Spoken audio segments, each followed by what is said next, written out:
Visit our website startupstories.in for more inspirational stories and updates from the startup world. You can go after whatever you want. You just cannot deny anyone else to go after whatever they want. Let me tell you a story. So a friend of mine and I, we went for a run in Central Park. There were some free bagels. So I said to my friend, let's get a bagel. And he looked at me and said, the line's too long. And I said, free bagel.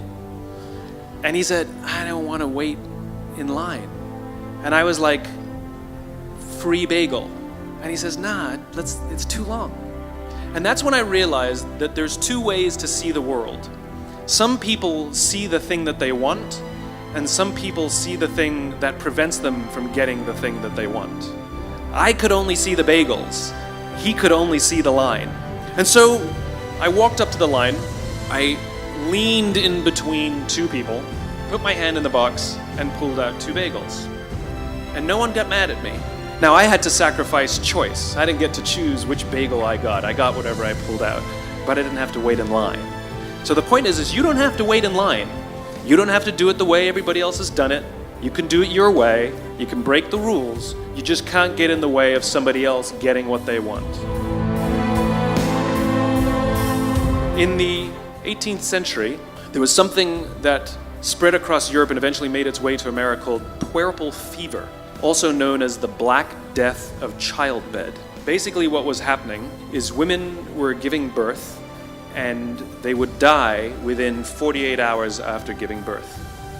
This Black Death of childbirth was the ravage of Europe, and it got worse and worse and worse over the course of over a century.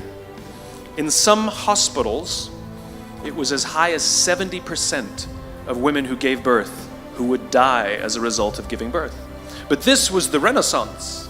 This was the time of empirical data and science, and we had thrown away things like tradition and mysticism. These were men of science, these were doctors. And these doctors and men of science wanted to study and try and find the reason for this Black Death of childbed, and so they got to work studying, and they would study the corpses of the women who had died. And in the morning they would conduct autopsies, and then in the afternoon they would go and deliver babies and finish their rounds.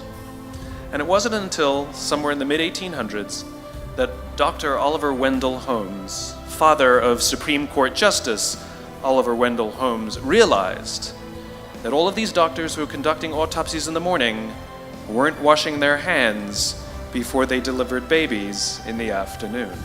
And he pointed it out and said, guys, you're the problem. And they ignored him and called him crazy for 30 years. Until finally somebody realized that if they simply washed their hands, it would go away. And that's exactly what happened. When they started sterilizing their instruments and washing their hands, the Black Death of childbed disappeared.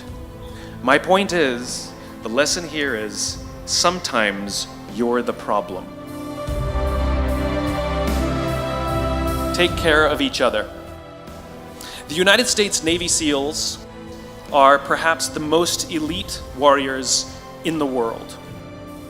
And one of the SEALs was asked, who makes it through the selection process? Who is able to become a SEAL?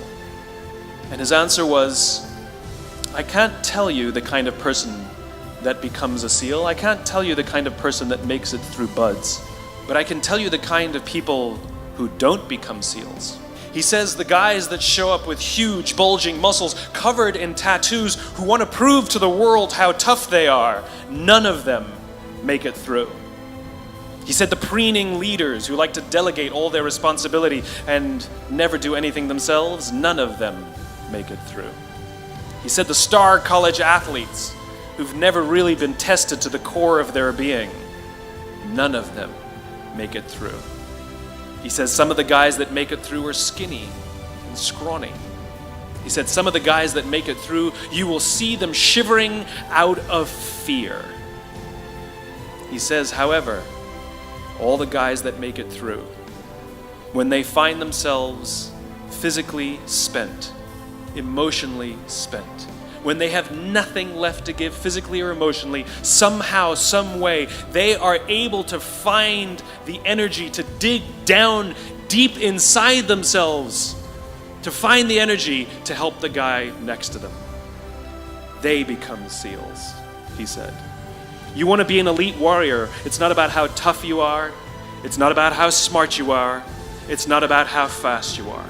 If you want to be an elite warrior, you better get really, really good at helping the person to the left of you and helping the person to the right of you. Because that's how people advance in the world.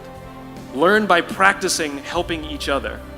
It'll be the single most valuable thing you ever learn in your entire life. To accept help when it's offered and to ask for it when you know that you can't do it. The amazing thing is when you learn to ask for help, you'll discover that there are people all around you who've always wanted to help you. They just didn't think you needed it because you kept pretending that you had everything under control. And the minute you say, I don't know what I'm doing, I'm stuck, I'm scared, I don't think I can do this, you will find that lots of people who love you will rush in and take care of you. But that'll only happen if you learn to take care of them first.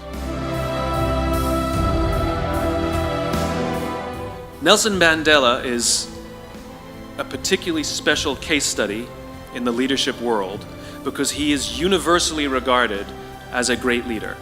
He was actually the son of a tribal chief, and he was asked one day, "How did you learn to be a great leader?"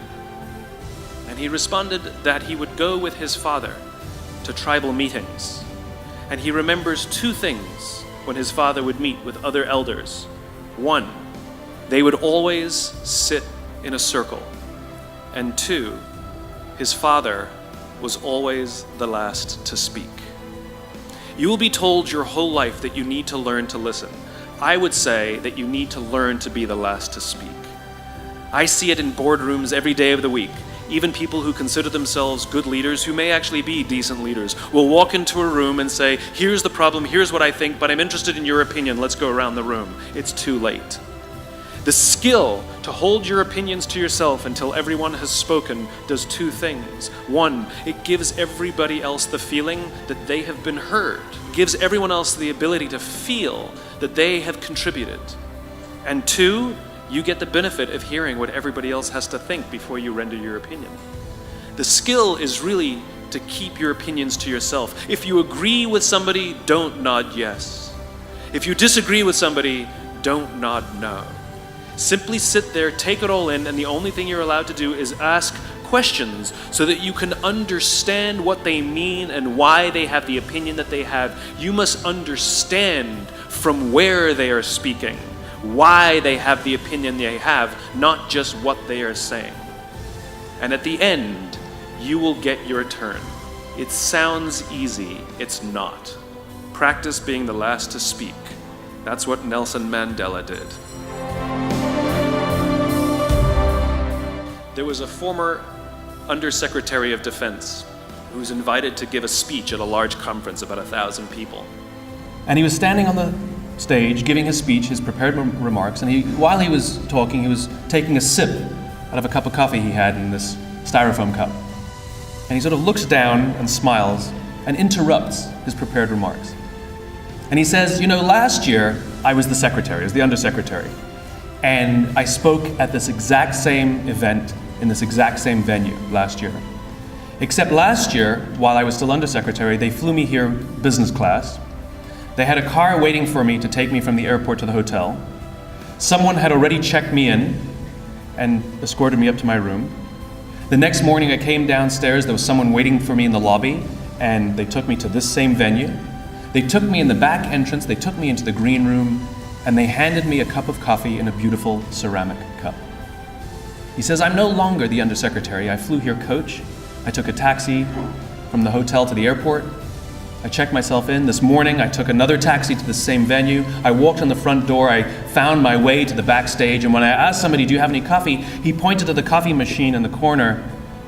And I poured myself a cup of coffee into this here styrofoam cup. He says, the lesson is, the ceramic cup was never meant for me. It was meant for the position I hold. I deserve a styrofoam cup. We all deserve styrofoam cups. As you become more successful, as you do well in life, you will be afforded many advantages. People will call you sir and ma'am, they'll carry your luggage, they'll hold doors open for you, they will bring you a cup of tea without you even asking for it. But it's not meant for you. It's meant for the position you hold. And when you move on, they will give all those things to the person who replaces you. Never, ever forget that you only ever deserved a styrofoam cup.